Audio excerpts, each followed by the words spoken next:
Ladies and gentlemen, my honor and pleasure to present to everybody in the hero community, Dr. Raymond Chen.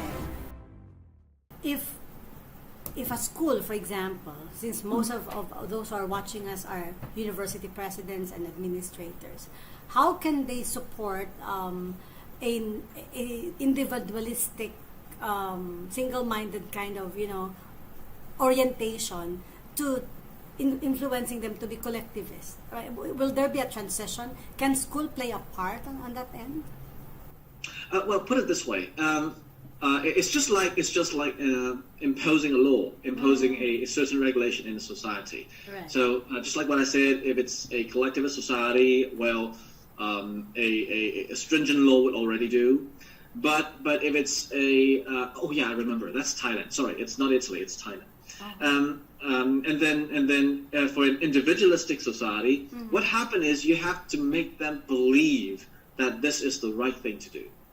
Now, for a collectivist society, they would just follow suit. They would just abide by the law, even if they think it's not right. Because what high paratists actually mean is that they have a high tolerance with things that are not fair. So even though they might think, come on, the law is not fair, I don't want to wear that, but the time you have a stringent law, they'll abide by the whole thing. Whereas individualists, they don't think that way. They don't think of things that way. So they would be looking at, is this something that I want to do? Is this something that I think it's cool to do? Is this something that I think it's happy for me to do? So the thing boils down to not telling them that, hey, everybody wears masks, so you have to wear a mask. No, because they're not going to follow suit. Come on, they're individualists, right? So they're supposed to be individualistic. So what you have to do, in terms of the education, is tell them why this is right and why not wearing it is wrong. And what we have to really tell them, persuade them using reasons, science, evidence, etc., etc. Instead of telling them, hey, if you don't wear your mask, you'll be fined. That's the worst thing to do. Because if you tell them, hey, you're going to be fined, I'm so individualistic that I would rather be fined than wear a mask. That's what they think, right? For extreme individualists. So that's not going to work. So that's why. And one of the things that I think universities should do in this regard is to sort of look into this, to see whether the students, whether they are in a country where the culture is more individualistic or more collectivistic. So if you're looking at a more collectivistic society or community, you're probably looking at a more stringent way of imposing the regulations, or maybe fine them, or maybe punish them with sort of some kind of a penalty. But if you're sort of more individualistic, no, you have to explain, you have to persuade, you have to tell them the why and make them understand the why. So not just that you have to follow. You can just don't follow. Just don't follow. If you think this is right. But look, this is the right thing to do. This is the cool thing to do. So that's why I would say, if I were a university, I would sort of, and if, let's say, if I have a very individualistic community to sort of persuade, then I would be looking at things like wearing face masks with logos, with something that would make them proud of something, or have slogans on face masks, design special face masks, or make cool face masks, or even masquerade, something like that. Maybe a game or a tournament, something like that. Just to get them to sort of use their heads and use their imagination, instead of telling them you should follow suit. No, telling somebody to follow suit in an individualistic society is not going to work. Well, I'm gonna zoom in a bit though. Like when we talk about culture, basically, there's also an organizational culture, right? And if I'm gonna get into a little micro, perspective here, I know that a lot of school leaders are struggling right now on how to make everybody cooperate, given that this time is unprecedented. A lot of things are really happening. Crazy things are happening. Now, how I think you like the word crazy there. And how do we help prepare kind of thing, a program maybe, in order for the culture, which sometimes is individualistic, to get into the nicer, more cooperative kind of sense? What can school administrators, leaders do? How can they come up with something? You know. Let me try to answer your question with an example. Somebody is going to abide by the regulations and wear the face mask because they are collectivists. But for individualists, they're not going to wear the face mask because they're not going to abide by that. Now, the thing is, when they find it cool to wear a face mask, or when they find it correct to wear a face mask, they would choose to wear a face mask, which means you have to have two different types of propaganda, or maybe two different types of a tactic to deal with the situation. If you have, we have both individualists and collectivists all the time. It's just a matter of how the ratio of the two. Right. So the thing is, if you have more individualists, you probably would be looking at things like what I said before. Let's say how cool it is, or is there a sense of belonging to wear a particular type of a face mask? Are we developing our own face mask for the university? Can we have our own logo? It's just like wearing your own T-shirt with your university logo there. I mean, everybody wears a T-shirt, but when you have a logo there, it's a different thing. Right. So with just a T-shirt, it's just what we call a standardization, right? But with a logo there, it's already something unique. So can we do that? Can we sort of make people think that, let's say, you want to hide your pimples, wear a face mask? It's not about the COVID thing, but rather wearing a face mask for various other reasons, where these people would find it cool, fun, and they would try to give it a try. So if they think wearing a face mask is only for COVID, they might not wear it. Look at Japan. There are a lot of people wearing face masks, not because of COVID. I mean, even before COVID, they're wearing face masks because, well, the air is filthy. They're wearing face masks because they want a slimmer chin. You can't believe that. Yeah, and there are people who are wearing a face mask, particularly girls, because they don't have the lipstick with themselves. Right. There are people who are wearing the face mask because they are sensitive. They are what do you call that? They are sensitive to pollen. Right. So things like that.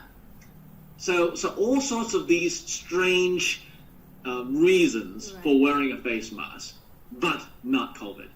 So we'll be looking at those reasons, then the COVID thing. If you look at the COVID thing, you're dealing with the collectivists. If you're looking at the various other reasons, you're dealing with the individualists. Right. Doc, I'll segue a bit. I'm just interested to know about Wyatt. Like, at this particular time, I know that Wyatt had achieved a lot of things in terms of improving the lives of knowledge bearers all over the world, your position in different countries. How has your organization, positioned itself now in addressing the current situation and in helping the community that you serve? A little segue, Doc. I'm just interested. Well, put it this way: instead of looking at the face mask thing, we're actually not looking at the face mask thing here, but rather we're looking at the participation thing, because a lot of people are saying they're so bored, they're locked down inside their houses and they can't go anywhere. So we're trying to give them the feeling that no, they can still get access to the world and be part of the world and still be able to talk to people without being isolated in a particular cell. When you're in a Zoom meeting, in a large Zoom meeting with all these rectangular boxes, each with a certain person, it looks as if everybody is looking out from his or her own window in a huge building. Yes. And that really looks bad in terms of the psychological view of that, because it looks as if they were locked inside that rectangle. Right. So we're trying so hard to make sure students think that they are not within that rectangle, which means, number one, we're not going to mute anyone. We are going to unmute everyone when they come in. We want them to feel that they're walking into a very noisy. We would rather want that to be noisy instead of quiet. Yeah, I know that doesn't sound right, but that noisy thing is a very important point here, where they would think that they're walking into a public space instead of logging onto somewhere with complete protection, shielding him or herself from the rest of the world. We don't want them to feel it that way. So we're trying to work on the psychological thing here. Right. And instead of just the face mask. Well, of course, we'll tell them, come on, if you're inside your house, please take off your face mask. There's no reason why you have to use your face mask. So that thing, I think it's more important than the face mask. I mean, when it comes to teaching, because we're talking about, Zoom classes, right? Right. So this is the psychological kind of preparation, psychological care is more important than anything, than peace and quiet or orderliness or whatever. I like that concept. Yeah, I think I like, because I'm more into, I do events. I do virtual events. I've done several from the time this COVID started, and my concern as an event organizer is it has to be perfectly quiet, or else, exactly. And all that. So that's a new point of view. My eyes is just open. Like, right, when I go to an actual event, there's noises from the kitchen, noises from everything, everywhere and everyone, right? But we are trying to recreate a space which is surreal, which is something like not real. So all the more that psych kind of dimension is not addressed. I like that. I kind of like that point, though. Thank you. We're trying to give students that kind of feeling where instead of they're learning inside a classroom, which is an indoor classroom, they're learning in an outdoor classroom. So that's why it's noisy. That's why you hear roosters, you hear dog bark, you hear all sort of things.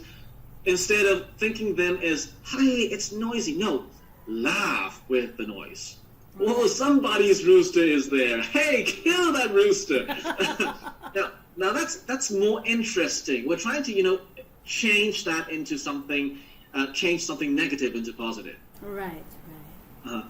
I call this roosters. Speaking of roosters, because I'm in the province right now. I'm kept here. I called it provincial symphony. That's how I started calling it. So if a rooster, comes in while I'm doing my Zoom and all of this, I would always say, "Hey, that's my provincial symphony right there." Yeah, exactly. If somebody's rooster is gawking or is yelling or shouting, whatever, then just say it. Whose roosters? Whose roosters? Hey, name it. Well, that's even more fun than to mute that student or to mute that participant, which is one thing that I don't want to do, because it's going to be some kind of an isolation. So you're basically shielding that person from the rest of the world by muting him or her, and that is really not very good. That's what we're doing here. Mm-hmm. So our classes should be noisy still. Yeah. I think so. I think so. I would rather them to be noisy, because then, for example, in some of my classes, I actually hear the students' parents talking. So I can pick up what they were talking, and we were making fun of, hey, your parents are talking about that. Come on, ask them to join us. You know what happened? In one of my master's class, I have 80 students.